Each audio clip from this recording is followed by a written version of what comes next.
I am thankful to Nicole Hannah-Jones. I know a whole lot more about 1619 than I've ever known before. And it's good information for me to know. We need to know the bad along with the good. And I appreciate the 1619 Project, New York Times. But what I don't appreciate is, we need to know the bad. But we don't need to color what was good bad. And I'm afraid that's what I believe this project has done. And I am going to call attention to it, or would like to call attention to it right now. Going to read directly from the 1619 Project. The United States is a nation founded on both an ideal and a lie. Our Declaration of Independence, approved on July 4th, 1776, proclaims that all white men are created equal and endowed by their Creator with certain unalienable rights. But the white men who drafted those words did not believe them to be true for the hundreds of thousands of black people in their midst. Life, liberty, and the pursuit of happiness did not fully apply to 1/5 of the country. Now that's a bold statement. That's saying that our founding fathers were not cognizant of the fact that people with darker skin were actually human beings and treated them like they were cattle. Okay? That's an amazing statement. Is that true? Let's read on. Conveniently left out of our founding mythology is the fact that one of the primary reasons some of the colonists decided to declare their independence from Britain was because they wanted to protect the institution of slavery. Boy, that's another one. Now, I am very thankful for Nicole Hannah-Jones talking about slavery, because I didn't even know that slavery was an issue in the Revolutionary War. I thought it was more about taxation and representation. No, it was about slavery. And my kids actually had to instruct me on the fact that, no, Dad, it was about slavery too, because they read or enlightened me about the original draft of the Declaration of Independence. And so I want to point that out.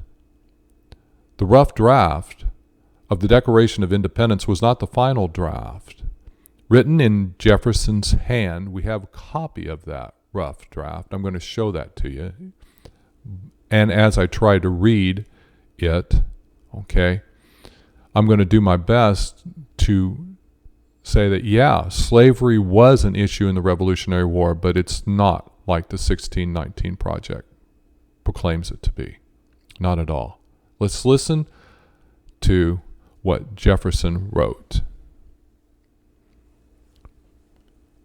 He, that is, referring back to King George of Great Britain, has waged cruel war against human nature itself, violating its most sacred rights of life and liberty in the persons of a distant people who never offended him, captivating and carrying them into slavery in another hemisphere, or to incur miserable death in the transportation thither.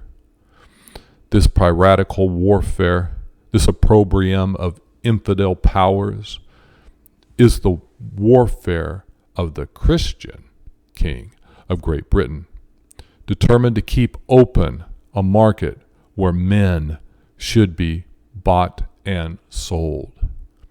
He has prostituted his negative for suppressing every legislative attempt to prohibit or to restrain this execrable commerce, and that this assemblage of whores might want no fact of distinguished dye.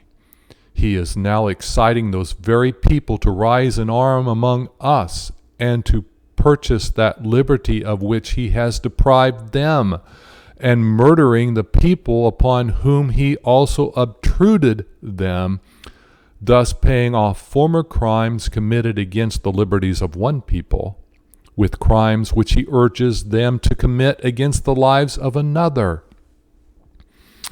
Now, we don't talk like this anymore. But this is a powerful statement, and it doesn't sound like Thomas Jefferson was really in favor of slavery, which he wasn't. I mean, it's obvious here by the language he used. He accused King George, says, You know, you have forced us to keep slavery. You have used your vote, your veto, your negative to force slavery upon us. And in forcing slavery upon us, now you're appealing to the slaves to rise up and kill us, whom you forced slavery on us? See, there is a whole lot more to be talked about in this discussion. Because it is true, slavery was an issue of the Revolutionary War. But America wanted to get rid of slavery, not keep it.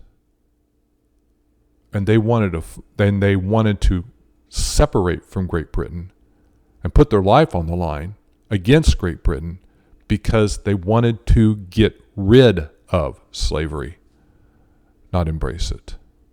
Now, there's a whole video that needs to be made on that.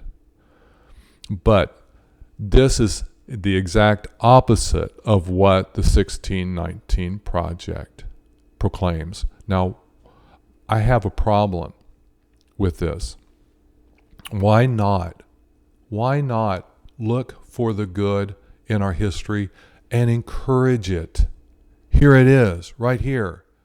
We have got something that we can be proud of in our country because slavery was universal. Okay? Slavery was everywhere. No one had declared an emancipation proclamation. No one had abolished the trade. No one. It was everywhere. And the forefathers did have a plan to get rid of it. I mean, listen to Abraham's Peoria speech. I believe it's in 1854. He talks about the Founding Fathers' plan to get rid of slavery. We need to talk about this. We need to celebrate the good. That's what we need to do. And why do we need to know this? And why do we need to be careful? Because this information is coming to a school near you. In fact, there's a big fight right now about critical race theory. And critical race theory is very much connected. I want to show you a site here real quick that criticalrace.org tells us that critical race theory is a product of higher education, and that it's gained some real prominence since the rise of Black Lives Matter movement, which is a Marxist movement. Well, then they go on to say that the 1619 Project attempts to bring all these forces, that is critical race theory and Black Lives Matter, bring them together to reimagine and revise the historical narrative of America.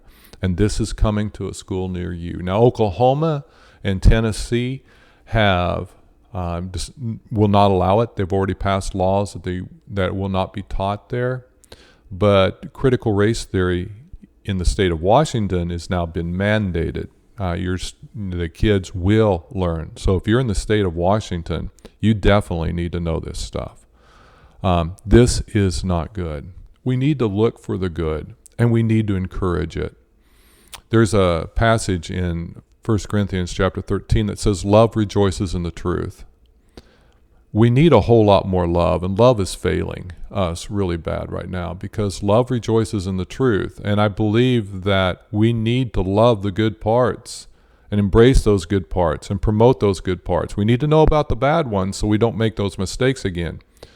But rage rejoices in burning it down. And that's what I see going on in our country. It's not love, it's rage.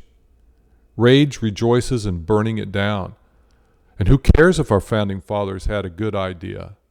Let's get rid of them and their good ideas, and let's move on. And what's going to end up happening is we're going to create something more horrible in its place. No, if we opt for love, we can rejoice in the truth. And rejoicing in the truth and coming to know the truth will protect our freedoms and set us free even further. So, just had to say this, just had to get this off my chest.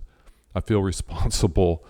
I hope it blessed you in some way, and I hope you're having a great week. Talk to you later. Bye.